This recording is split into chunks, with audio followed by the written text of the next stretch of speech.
edificio del Senado en la calle Xicotenca, hablaron personalidades, no sabes, Diego Valadez, la embajadora en Washington, hoy embajadora emérita Marta Bárcena, habló Santiago Krill, que rescató unas cosas de Porfirio sorprendentemente fregonas, Amalia García, Beatriz Paredes, y pues ahí estaba doña Ifigenia Martínez, estaba la crema innata de la inteligencia del pensamiento liberal mexicano.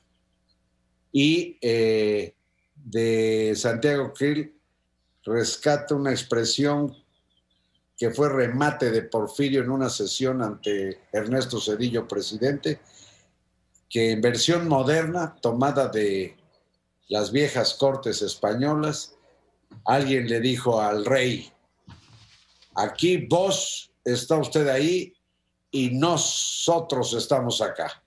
Nosotros somos menos que vos, pero unidos somos más que vos, decían los, pues digamos, los equivalentes a diputados de aquel antiguo reino de León, entiendo. El asunto es que pues Porfirio fue medular en esto, y a mí me llama la atención que se manda una iniciativa después de que ha sido tan descalificada la oposición y la reciba un presidente de la mesa directiva que agarra el recinto de San Lázaro como cancha de fútbol llanero para chutar un balón, o el coordinador de la bancada morenista que dijo que había que fusilar pacíficamente a los que siguen llamando traidores a la patria. Bueno, una vez que te descalifican de ese modo, pues esa iniciativa creo que está más muerta que... Proceso de apertura del régimen político que finalmente, después de mucho tiempo, después de muchos conflictos electorales, pues desembocó en la transición democrática, en las alternancias, y todas esas reformas pues eran producto de una negociación entre distintas fuerzas políticas que representaban el mosaico de ideologías en el país. Y ahora lo que vemos, en primer lugar, me parece significativo que proviene pues de un gobierno, de un partido, y donde no hay absolutamente ningún intento por negociar con otras fuerzas políticas, con las fuerzas de la oposición. Y se trata, me parece, de una reforma compleja, como se ha enfatizado. Consiste en una reforma constitucional que toca varios artículos cruciales de nuestra Constitución. Algunos me parece que son atendibles, interesantes, como la nueva configuración de la Cámara de Diputados que se propone. Pero coincido contigo, el sentido fundamental de este proyecto tiene que ver con deshacerse de esa institución que le ha resultado tan incómoda al presidente, que es el árbitro electoral, el IFE primero, el Instituto Nacional Electoral ahora. Y me parece que la propuesta no ofrece ninguna pista para confiar en que tendremos nosotros un árbitro imparcial, un árbitro que se plante como un árbitro neutral frente a los partidos políticos, pues precisamente porque sería parte del proceso político mismo, serían candidatos que buscarían la simpatía de los electores, y en ese sentido, tratando de acercarlos a la gente, pues tenderíamos a tener a un árbitro electoral que coincidiría con la voluntad del partido mayoritario. Y creo que lo que necesitamos es justamente esta distancia entre el órgano electoral y el proceso propiamente partidista, y a pesar de que podríamos hacer muchas críticas al órgano electoral, me parece que lo que tenemos ahora es confiable.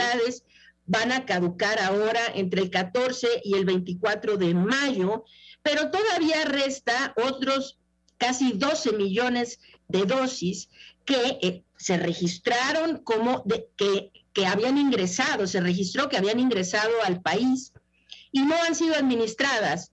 Entonces la pregunta que va a seguir después de esto es ¿qué pasó con esas dosis? ¿Existieron? ¿No existieron? ¿Fue un error de cálculo? ¿En dónde quedaron esas dosis? Creo que hay muchas dudas que restan sobre la forma como se ha manejado la campaña de vacunación contra COVID-19 en nuestro país. Lori, Ann Jiménez Fabi, ya respondiste ampliamente la cuestión, la inquietud. Creo que quien nos escucha lo tiene más claro que nosotros mismos, que quizá que tú misma. Pero hablemos rápidamente de tu libro, porque esto está muy conectado con lo que estamos ahora comentando. Tú acabas de publicar Las vidas que no contaron, de Editorial Planeta, y te haces una pregunta. ¿Cuántos mexicanos murieron realmente en la pandemia? Tú no das por terminada la pandemia, aunque el doctor Gatell, Hugo López-Gatell, nos diga que ya estamos en la etapa endémica y que ya no es necesario e indispensable el uso del cubrebocas.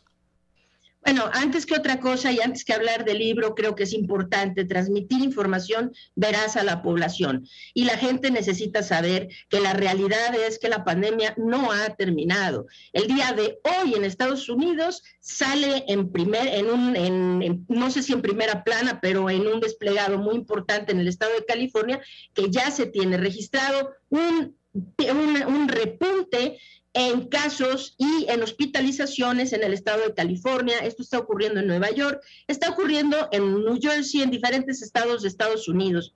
Sudáfrica acaba de dar el aviso que empiezan a tener un repunte nuevo. Es decir, para decirlo muy simple, la pandemia no ha terminado.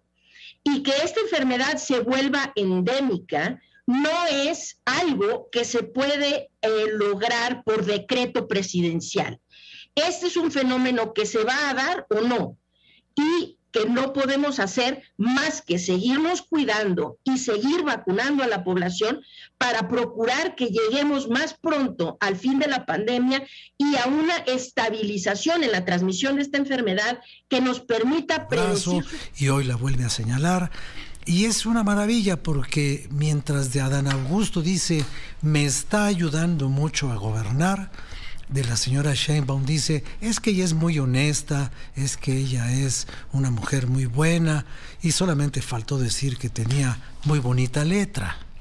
Pero independientemente de lo que el presidente dice, pues sabemos, Pepe, que cada año, y a él que le gustan tanto las rifas, aunque a veces no le salgan bien, cada año los mexicanos participamos en la rifa del billete de la lotería sexenal, que es el boletito que tiene el nombre del sucesor. Y entonces el presidente, que es el que emite los boletos y el que hace el sorteo y el que canta al vencedor, mantiene su poder de decisión, que es mantener su poder de control dentro del gabinete y fuera del gabinete, pues dando falsas pistas, diciendo cosas deliberadamente equívocas y aparentemente contradictorias. Es un juego que todos jugamos, pero el único que conoce las reglas del juego y el ganador del juego es él. Es una potestad del presidente de la República señalar a quien él quiere que sea su sucesor. Y así se ha hecho desde toda la vida. Casi nunca les ha salido bien a los presidentes escoger a un sucesor de docilidad manifiesta, ni siquiera cuando el maximato era una necesidad de conservar el orden dentro del país. Ahora el presidente hace una reforma electoral para garantizar la posibilidad de un maximato. No el maximato de él directamente, sino de su partido, dándole todas las ventajas en el juego electoral. No va a pasar, o va a pasar muy mutilada esa reforma. Ya lo veremos. Pero por lo pronto, a todos nos tiene entretenidos con el hándicap del Palacio Nacional, y él juega como un artista de la prestidigitación, moviendo las barajas y haciendo aparecer... Esta fue una producción de Grupo Fórmula. Encuentra más contenido como este en radioformula.mx.